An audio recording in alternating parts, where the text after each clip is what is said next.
Today we investigate the Reuben sandwich.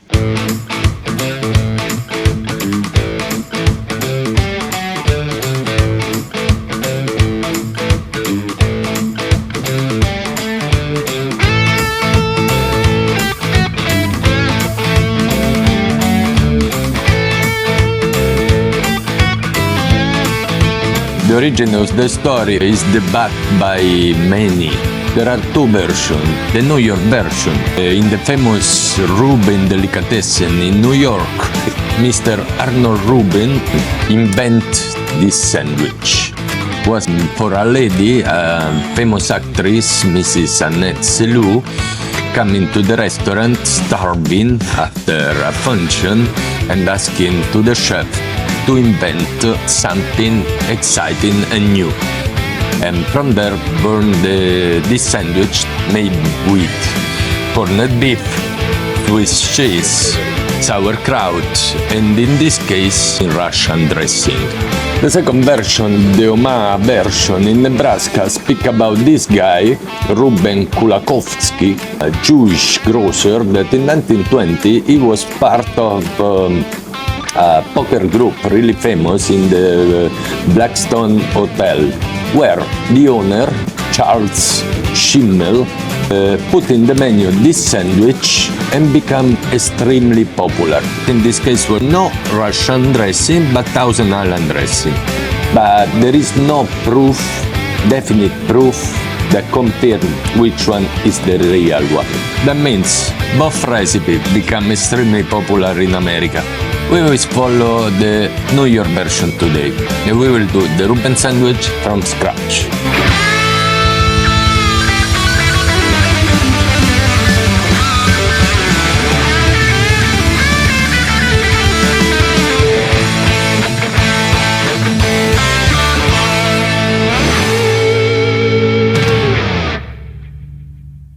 Russian dressing. Chef, Mayo. 220 grams. Take 1 clove of garlic. If you have, you can use this, otherwise you can chop it with a knife. We follow the original recipe. Reuben, of course, have two recipes, but both of them are extremely famous. New York version, Russian dressing, ketchup. 96. 95, 96 grams of ketchup, more or less, important. Hello? Yes.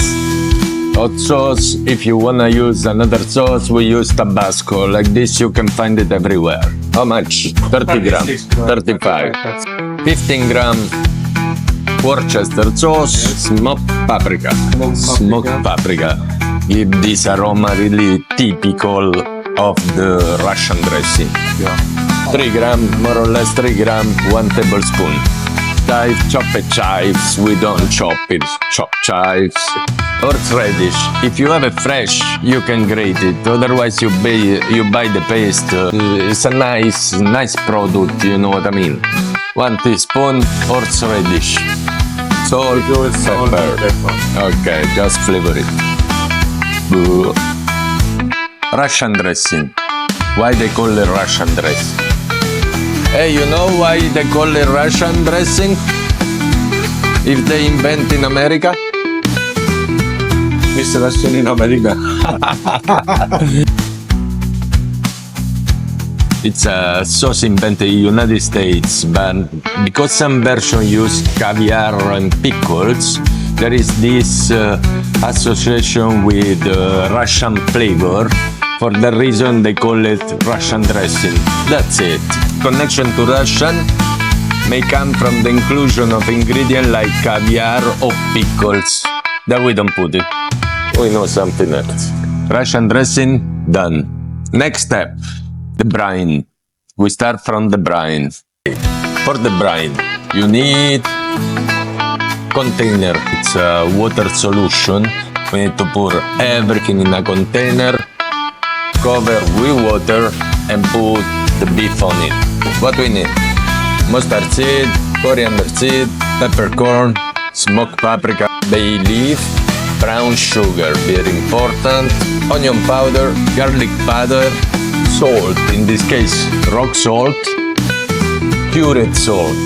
Pureed salt is really important. It's salt full of sodium. What it's doing is preserve the beef, but preserve even the color of the beef. And let's do it.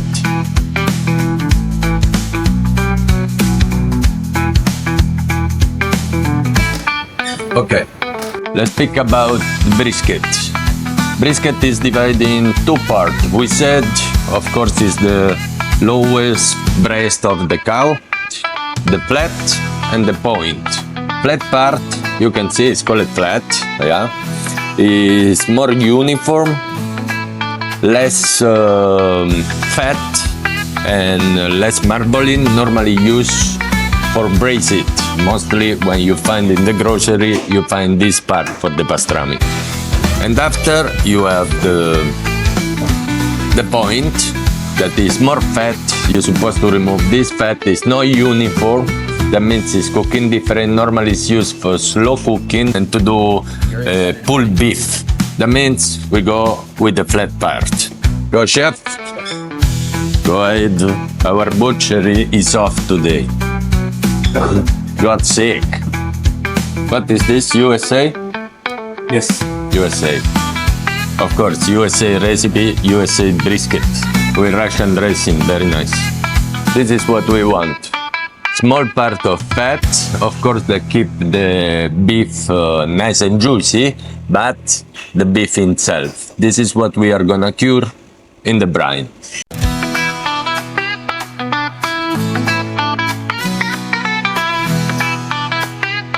Next step, the rubs, what they call rubs. All those kind of mix of spices that is covering the beef before we sear it and we cook it.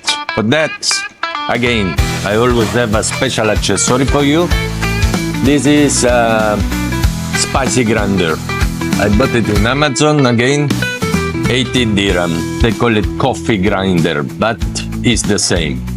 The spices we will use for the wraps are the same spices we use for the brine.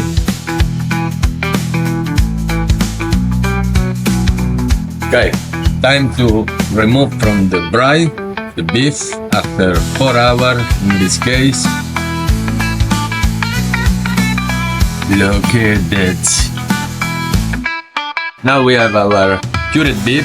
Smell amazing. Now we wrap it up a little bit. Our spicy, we go in and we start cooking.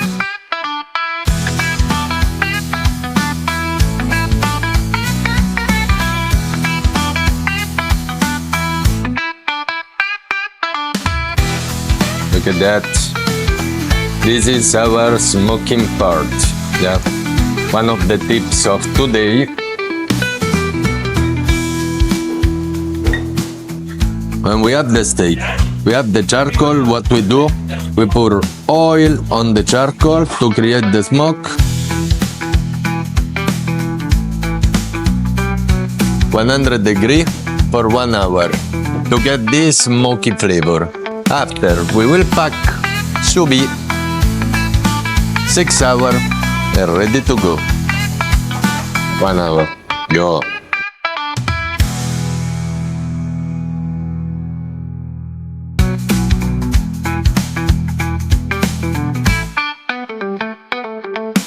We use our sous vide machine.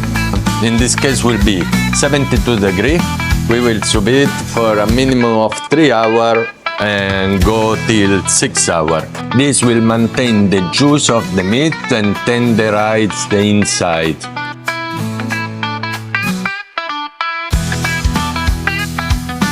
Time over. We take it out our steak.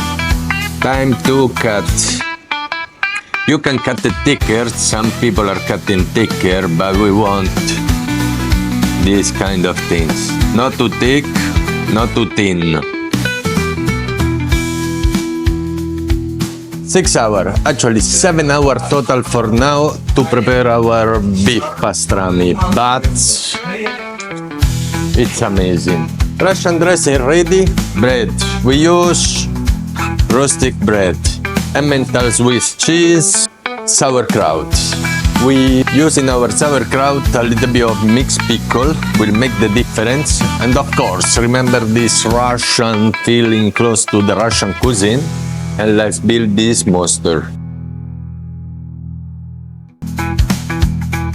Okay. Look at that. This is our baby. For the sauerkraut, what we do? Some of the gherkins, normal gherkins, chop it and drop it inside.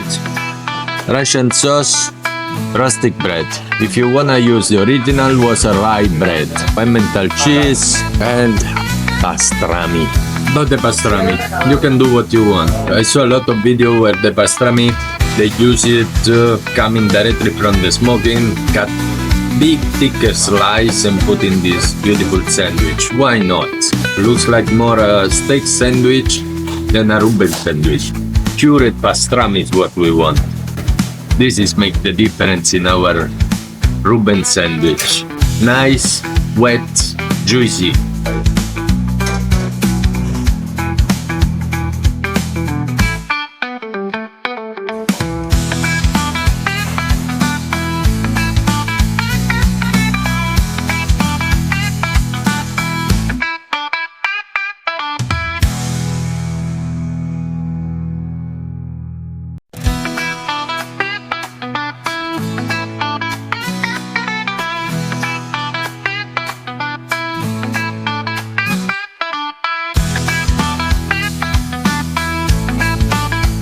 That is what it is, yeah?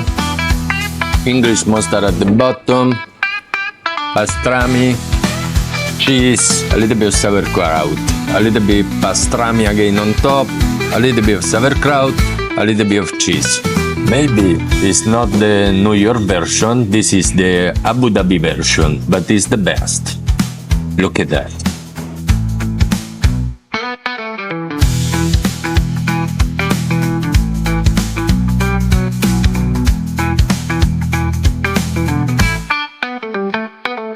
That came out from the oven. Now we cover it and we cut it.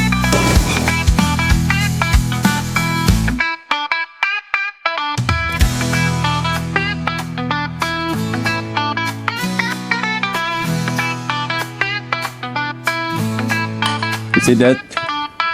See this? This is what you want.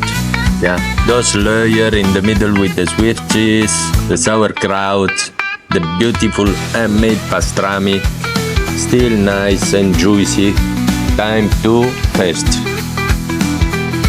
You know, I think the United States they can make it good, but the Abu Dhabi version is the best one. Good job. Good job, chef. This is even better than the first one. As usual.